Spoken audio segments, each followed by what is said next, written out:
제가 실제점 결과가 나오고 바로 그 지난 일요일날 성균관대학교에서 행사를 바로 시작을 했고 지금 그 성균관대학교 행사했던 내용들은 지금 YTN 중계도 했었고 그래서 YTN 우리가 지금 유튜브로도 좀 나가고 있는데 오늘 오프라인 설명회 장소에 오신 분들도 또 그때 못 오신 분들도 계실 거기 때문에 그 내용을 간략하게 요약을 해서 좀 드리고 또 새롭게 추가된 내용은 별도로 오늘 오프라인 설명회를 위해서 만들었던 자료는 별도로 지금 현재 프린트를 해서 나가고 있습니다. 그래서 일요일날 했던 행사 자료도 참고하실 거 있으면 다시 한번 더 안 오신 분들께서 한번 봐보시고 그렇게 합시다. 일단 그래도 배치표 한번 펼쳐봅시다. 배치표. 지난주까지는 원점수 가지고 이제 얘기를 했었는데 오늘부터 이제 표준 점수로 바뀌어집니다. 국어, 수학, 탐구 표준 점수, 국어, 수학, 탐구 두 과목 다 더하기 했을 때 몇 점인지 머릿속에 뭐 지금 다 기억하고 계시죠? 그래서 한 장 넘겨보시면은 맨 왼쪽 상단에 표준 점수, 국어, 수학, 탐구 합산 점수 몇 점 보시고 그 옆에 백분이 있고 그 옆에 영어 등급 이렇게 되어 있는데 이 표는 종로학원에서 현재 보고 있는 대학 학과의 순서도라고 생각을 하십시오. 여기에서 가중치도 있고 대학의 뭐 어떤 그 점수 그 한산 점수도 다르고 여러 가지 수식이 다른데 그것까지 고려는 하지는 할 수가 없습니다. 이 종이 한 장을 가지고서는 종로학원에서 바라보는 국내 대학의 학과의 순서 순위 이렇다라고 하는 거를 한번 생각을 하시고 판단하시고 이 자료도 상당히 지금 현재 지난주 일요일부터 배포가 되어 있고 유튜브도 지금 YTN 우리 끝까지 합쳐서 지금 5만이 넘어가고 있던데 보고 있다라는 거 일반 수험생들도 그러니까 한번 봐보시고 다른 회사들은 또 어떻게 순서대로 매겨 넣는지도 같이 한번 봐보셔야 됩니다. 그래서 우리는 이렇게 보고 있습니다. 그걸 판단하시고 14페이지에 가보면 의대 약대 이런 게 있고 그 다음에 맨 마지막에 가보면은 무전공 선발에 관련된 부분들이 있으니까 일단 그렇게 참고를 합시다. 자, 이거 적고 이제 자료집을 한번 보는데 금년도에 제가 매번 설명회 때마다 말씀드리는 게 여러분들 성적표가 몇 점 몇 등에 있느냐 합산을 해봤을 때 전체적으로 몇 등에 있느냐 그 몇 등에 해당하는 대학을 찾아가는 게 가장 손해보지 않는 걸로 지금 찾아가는 거다. 점수가 좀 모자랐을 때 무슨 가중치를 좀 타게 되면 역전도 될 수 있을 것인가 그런 부분들 상향을 하면 어느 정도 한번 질러야 되는 것인지 낮추게 되면 어느 정도를 좀 낮춰야 되는지 처지에 있는지 그걸 점검하는 시간이라고 일단 생각을 하시고 지금 금년도에 무슨 과목이 제일 중요합니까? 이렇게 질문이 던져졌을 때 올해 지금 현재 만점자가 11명 나왔다 그러고 자연계에서 10명 나왔죠. 자연계 10명 중에서 국어, 수학, 탐구 한 문제도 안 틀렸던 애들이 최고 점수가 424점을 찍히는 애가 있고 한 문제도 안 틀렸는데 414점이 찍히는 애가 있습니다. 10점 차이가 나죠.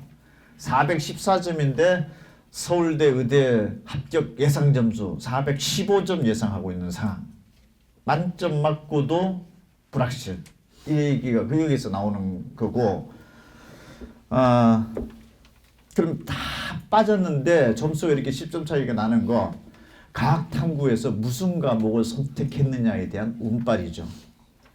그래서 다 만점 맞았는데 쉽게 출제되는 바람에 엉망이 된 케이스다. 이렇게도 볼 수 있는 게 최상단에서도 발생했으니까 그 밑에도 이제 발생을 할 수도 있죠.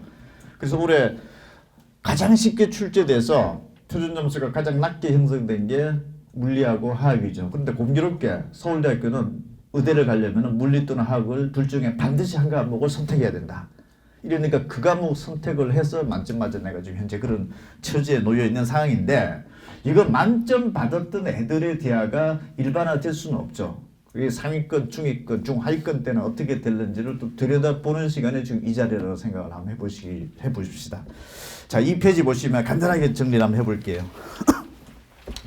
일단 만점자가 국어 1055명, 64명에서 수학은 1522명, 612명에서 많이 증가됐다. 자, 국어 수학 만점 맞았다. 의대 모집 정원 전국에 4500명.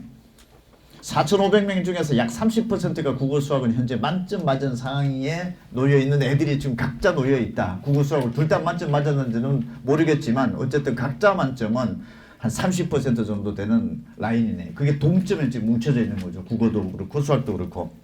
선택 과목 간 점수차, 언어 매체가 합법과 작문보다 올해도 앞섭니다. 언어 매체는 대체적으로 이과 학생들이 선택을 했고요. 금년도에도.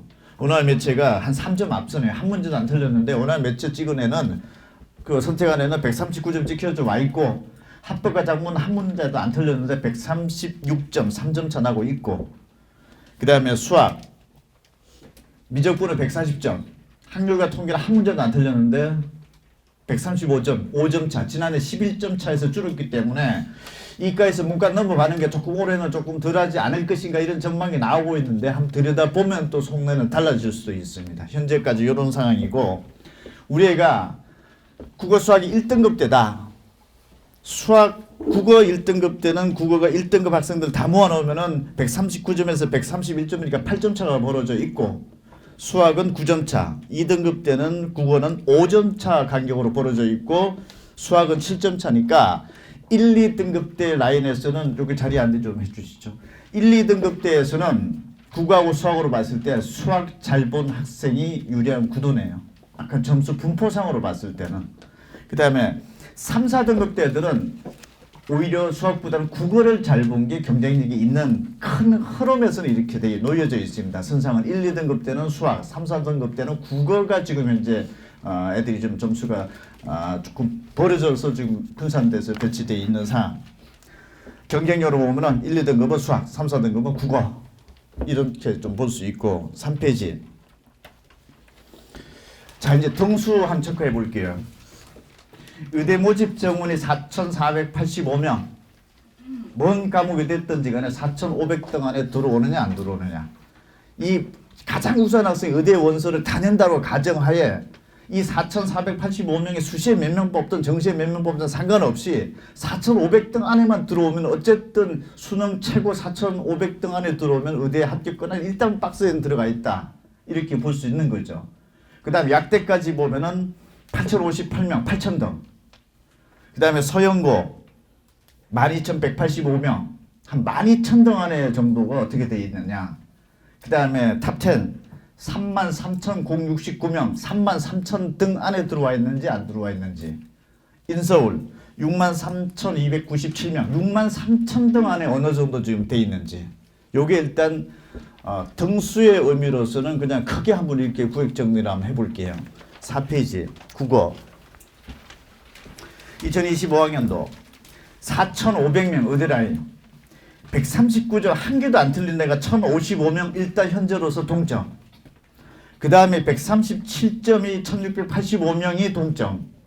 136점 1,801명이 동점이죠. 이 세 군데 점수에 놓여져 있고 동점이 1,600명, 1,800명, 1,000명 이렇게 돼 있죠. 동점자는 여기서 변별을 할 수 있는 거 대학별 가중치를 국어에서 많이 주느냐 적게 주느냐.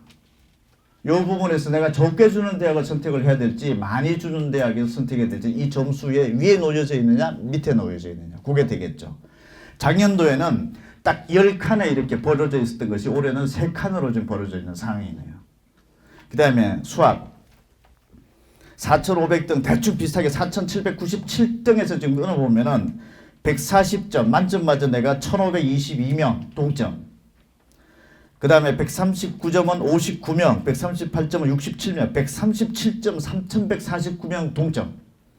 그러면 의대 라인에서 수학이 138점 이상이면 좀 괜찮은데 137점은 고민이 많아지는 상황이죠.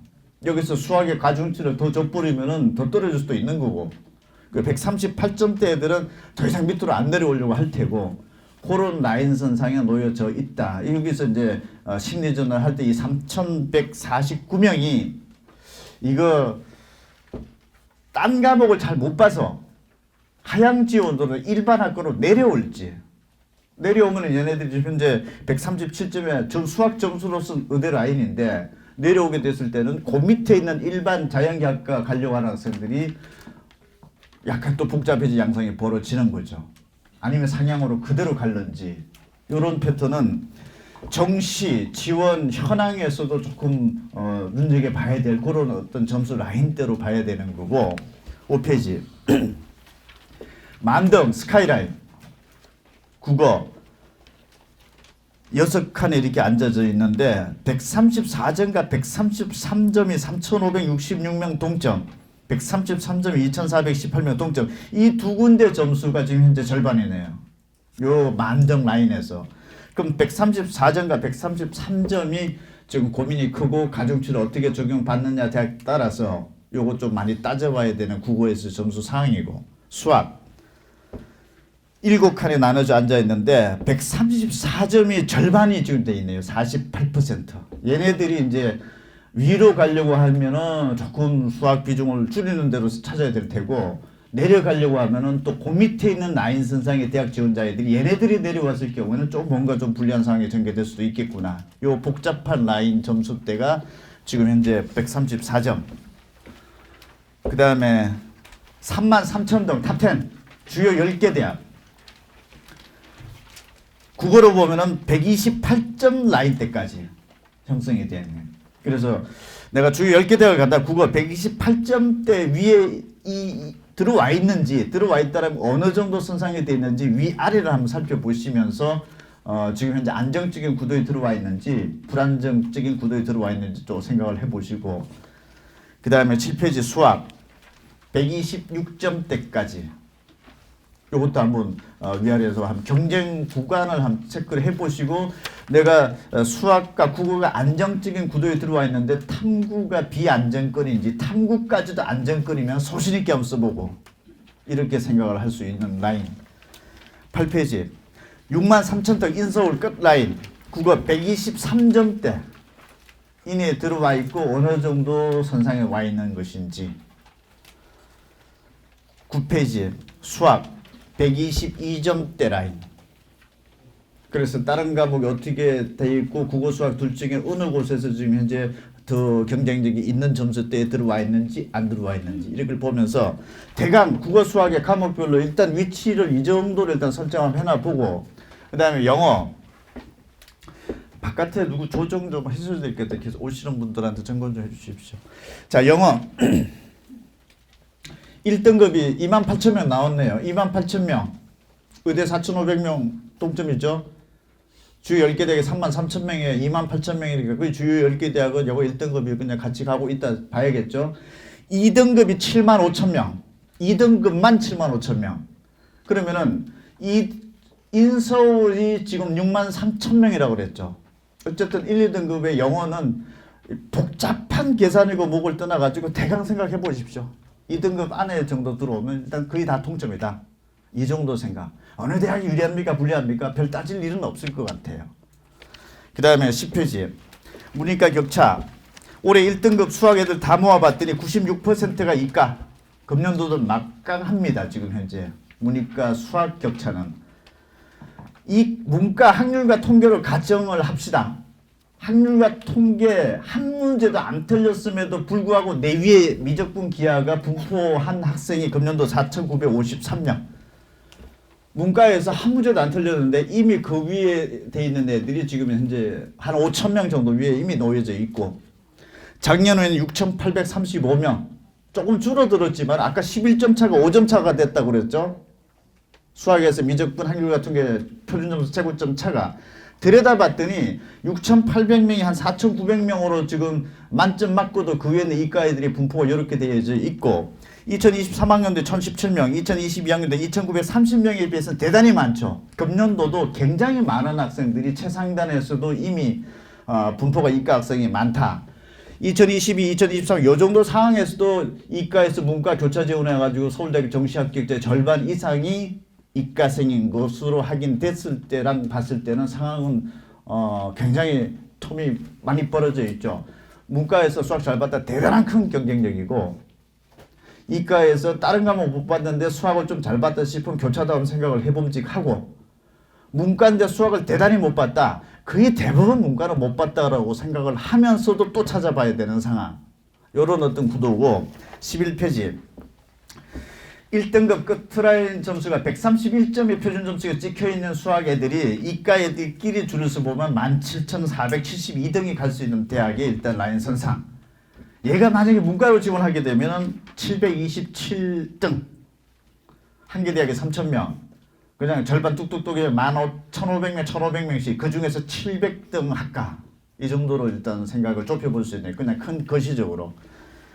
2등급 123점대 이과에 가면 42,000등, 문과에 가면 9,000등, 117점대 이과는 82,000등, 문과는 25,000등. 요 정도 전 라인대에 있어서 이과가 문과보다 현재 점수 분포가 높게 형성이 되어져 있다. 그러면은 문과도 그냥 위축적일 게 아니라 거의 다 수학은 밀려져 있는 상황인 거니까 걔네들은 문과 애들끼리 경쟁하는 구도이니까 중위권, 중하위권 때에서는 어떻게 보면 수학이 한 5, 6, 7등급도 합격의 가능성이 열려져 있는 상황이다. 이렇게도 볼 수 있습니다. 문과 같은 경우에.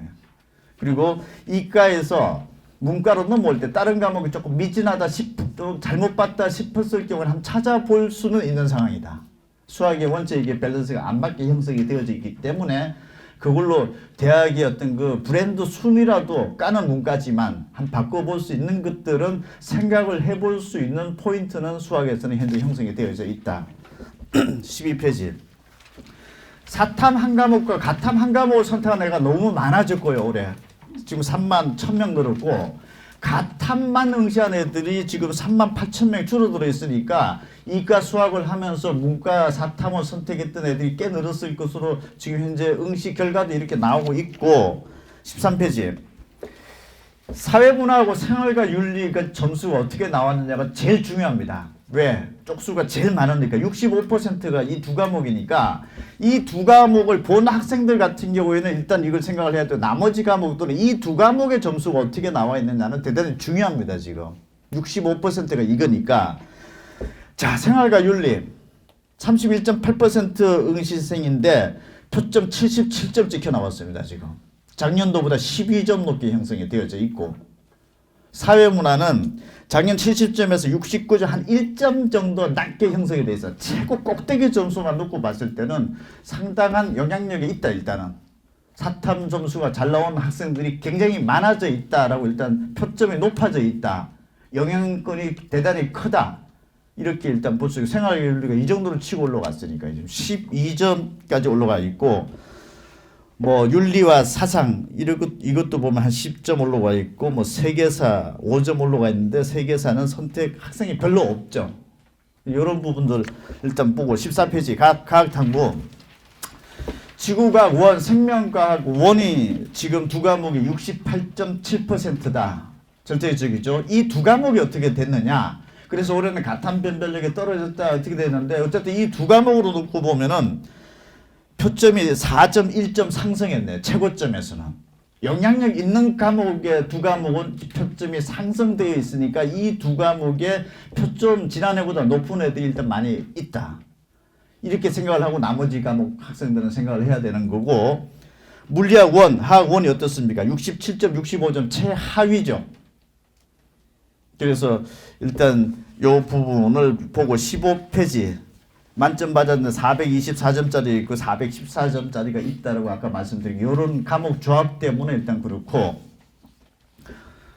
서울대학교는 표준 점수를 성적표상에 있는 그대로 제출해서 쓰고 있는 대학이니까 67점, 65점 조정 보정도 없습니다. 가장 하위권 점수가 그대로 적용되는 거니까 상당히 타격이다 이렇게 볼 수 있는 상황이고, 2024학년도 2025학년도 탐구는 일단 여러분 성적표상에서 표준 점수는 X표 치고 백분위 점수만 동그라미 쳐놓고 대학의 발표를 기다려야 되는 상황이죠. 변환 표준 점수 발표 때문에. 그래서 우리 애가 두 과목에서 백분위 점수가 뭐 95인지 75인지 87인지를 일단 체크를 하고 대학에서 발표를 할 때, 우리 대학에서는 백분위 점수 97짜리 애들은 사탐은 요 점수, 가탐은 요 점수 부여하겠습니다라고 발표가 지금 현재 진행이 중에 있는 상황입니다. 그걸 봐야 되는 건데, 서울대학교는 그냥 표준 점수 있는 그대로 쓴다고 그랬고 나머지 대학은 대부분은 그 변환 표준 점수 쓰는데 어쨌든 그럼 이 윗자리에 놓여 있는 애들의 분포가 어떤지는 대단히 중요하죠. 일단 백분위 점수의 구간대별 인원들이 지금 사탐이나 가탐이나라고 하는 부분들은 내가 내 과목 점수가 중요한 게 아니라 상대방 애들이 지금 얼마만큼 9개 과목 중에 분포가 되어 있고 8개 과목 중에서 분포가 되어 있는지 봤을 때 2025학년도 전 구간대가 사탐이 지금 현재 더 많습니다. 가탐보다. 그러면은 이과에서 문과라 학생이랑 경합을 할 때는 가탐의 경쟁력이 현재 지난해보다 떨어져 있는 상황이다. 그런데 이게 사탐 점수의 높은 애들이 과연 다 문과일 것이냐라고 하는 부분들은 아닐 수 있죠. 지금 현재 이과에서 문과로 넘어와서 사회탐구 점수 좋게 해서 수능 최저 맞춰서 수시에 붙든 아니면 얘는 다시 원위치 돼가지고서 이과로 정시에 갈 가능성도 높다. 이런 거니까 사회탐구를 잘 봤다라고 하는 문과 학생들 같은 일단 잘 본 것 자체로 의미가 있다. 그리고 또 상위권 학생들 어느 정도 자연계로 다시 빠져나가거나 수시에서 수능 최저 맞춰서 그냥 합격을 자연계에서 했거나 문과 학생들도 탐구가 좋게 점수가 나왔기 때문에 수능 최저를 맞춰서 많이 들어갔거나 이 구도보다 조금 더 옅어질 수도 있는 상황이다. 이렇게 볼 수가 있는데 어쨌든 작년도 상황에서는 가탐이 다 없었죠. 그럼 이 구조를 보고 각 대학들이 야, 이과에서 문과로 넘어와서 사탐 선택한 학생들도 많을 텐데 우리가 이 변환 표준 점수 이 조경표 발표를 할 때 이과생인데 사회도 많을 것이다라고 추정을 하면서 이걸 굳이 감점을 많이 주려고 할까라는 생각이 또 고민스러워질 수도 있고 그럴 겁니다, 이게. 그래서 이과에서 뭐 문과로 넘어온 거를 허들을 좀 더 막을 건지 아니면 이런 부분들이 좀 고민거리가 될 텐데 자, 16페이지 또 분포상으로 보면은 금년도 사탐 9개 과목 여러분 100명이 시험을 봐서 한 개도 안 틀린 애가 10명입니다. 그럼 얘는 백분위 점수라는 게 상위 1% 안에 들어오면 99점이고 2% 안에 들어오면 백분위 점수 98.3%, 97 이렇게 돼 있죠. 그럼 100명 중에 시험을 봤는데 10명이 동점이다. 하면 얘를 몇 등을 카운팅을 해주느냐. 10명의 지금 복수의 수가 나왔을 때는 중간 석자 방식이라고 동점 처리 기준상 반을 딱 나눕니다. 그 10명의 반은 5명이죠. 그 100명 중에서 5등 했다라는 걸로 간주해서 백분위 점수가 95가 부여됩니다. 그 과목은 백분위 점수가 100, 99, 98, 97, 96이 아예 없어요. 최고 잘 봐봤자 95가 딱 찍혀 나옵니다. 그래서 대학에서 100점, 98, 97, 96까지 다 조균표석이 몇 점 이렇게 돼 있지만은 그 과목 영시한 애는 없어져요, 그게. 그 애 자체가 전국에서 없어지는 거고. 2등급 때도 그 2등 라인, 3등 라인도 마찬가지로 동점자가 발생을 하게 되면 중간중간에 백분위 점수는 없어지게 되는 과목들이 나타납니다. 그래서 사탐 9개 과목 보면은 정치화법, 동아시아사, 세계사, 경제는 동점자 구간들 때문에 100자리가 없죠. 그런데 지금 사회문화, 생활과 윤리는 비교적 촘촘하게 지금 놓여져 있죠, 애들이. 인원도 제일 많이 보는 데다가 여기 가운데 지금 구멍 있는 데 있죠. 이거는 동석자 방식 때문에 대한민국에서 이 구간대 애들이 이 과목 한 애들은 없어요, 이게. 그럼 여러분들은 우리 애가 백분위 점수 동그라미 친 걸 가지고서 여기 조경표, 여기 표상대로 한번 쫓아가 보세요. 그러면은 뭐 95점이다라면 저 끝에 가보면 28,251점 1등이 있는 거죠. 그냥 9개 과목 중에서 95점 찍었던 애가 전국대로 좀 다스려보면 이렇게 돼 있다는 얘기입니다. 그러면은 우리 애가 한 과목은 95점이 돼 있는데 두 과목 다 95점이 돼 있다. 28,000등보다 훨씬 더 앞에 가 있겠죠. 이건 한 과목에 전체적인 숫자를 나열해 놓은 거고 만약에 콤비네이션으로 들어가 부르면 이게 훨씬 더 위로 가니까 이거 만등이 될 수도 있고 그런 상황이고 또 어떤 거는 하나는 뭐 97이 찍혀 있는데 하나는 90점까지 떨어져 있다라고 하면 이거 뚝 떨어지는 거고 여기는 또 높아져 있는 거니까 두 과목을 반영하는 때 있어서는 이거는 이등수로 봐서도 안 되고 이등수 월수로 봐서도 안 되는 상황에서 약간 중간 정도로 또 생각을 한다라든지 해야겠죠. 두 과목이 반영되니까. 그래서 탐구에 어떤 경쟁 구간이 어느 정도 놓여 있는 거를 한번 보시고 17페이지 가탐은 물리학 화학원과 화학원이 금년도 쉽게 출제되면 아예 100점이 없죠. 화학원 같은 경우에는 한 개도 안 틀렸다 하더라도 남들은 다 100점, 99, 98 찍혀 나오는데 이 구간 때는 그냥 97점의 최고 점수로 찍혀 있고 밑에는 또 없어요. 또 그 다음 라인에도 동석자 발생 때문에. 그래서 우리에 해당하는 과목은 내 것만 보지 말고 나머지 지금 그 6개 과목들은 다른 학생들은 분포가 어떻게 돼 있고 이게 어느 정도 등수에 들어갈 수 있는 것인지를 일단 한번 봐보시면서 파악을 해보시고 18페이지에 그 대학의 변환표준 점수가 발표가 됐는데 작년도 고려대학교 같은 경우에는 같은 100분위 점수라도 가탐에 조금 더 높게 점수를 얹어줬죠. 작년도만 하더라도 전 100분위 점수 구간 때 가탐이 지금 항상 숫자가 더 많아졌던 구간이 있다라는 생각이 또 고대는 할 수 있었었고 성균관대학교도 100분위 점수대별로 놓고 보면은 가탐이 조금 더 점수를 얹어주고 있죠. 연세대학교는 아예 사탐 가탐 구분 없이 그냥 이 100분위 점수는 이겁니다. 동시에 발표해버렸죠. 그래서 이게 높고 낮으면 상관없이 그냥 큰 의미가 없게끔 이과에서 문과 넘어오는 거 유리하다 불리하다 아예 없애버렸다 이렇게 볼 수 있는 상황인데 올해 연세대학교 지금 현재까지 발표된 대학이 3군데 대학이 발표하긴 했는데 연세대학교는 올해는 작년도보다 일단 사탐 가탐 구분 없고 100분위 점수 대별로 동일 점수 주는데 조금 더 작년도보다 높게 형성됐죠. 연세대학교 탐구 변별력이 좀 높아져 있는 상황이다. 이렇게 일단 해석을 한번 해보시고 19페이지 숭실대학교 작년에 인문 자연계열 이렇게 점수를 부여를 해줬었는데 올해는 사탐 가탐 구분 없이 그냥 100분위 점수인데 동일 점수 주겠다 이렇게 지금 발표를 해놨기 때문에 이과생이 문과생보다 조금 더 유리하다 이런 거 없어진 상황이다. 이렇게 볼 수 있고 세종대학교도 작년도에는 사회탐구는 100분위 점수 때마다 2점수, 과학탐구는 2점수, 올해는 사탐, 가탐 구분 없이 그냥 그대로 동일 점수 부여한다 이렇게 발표를 했습니다. 다음 주 정도에 고려대학교라든지 이런 부분들이 이제 발표가 되면은 저희가 또 분석을 해서 이런 대학별 변환표준 점수 체계로 봤을 때 상위권 학생들의 흐름이라든지 이런 부분이 이렇게 유도가 될 가능성이 있다. 이런 또 자료 내용이 나오면 또 이런 설명이라든지 통해 가지고 또 전달해 드릴 테니까 그 부분도 일단 참고를 해야 되는 상황입니다.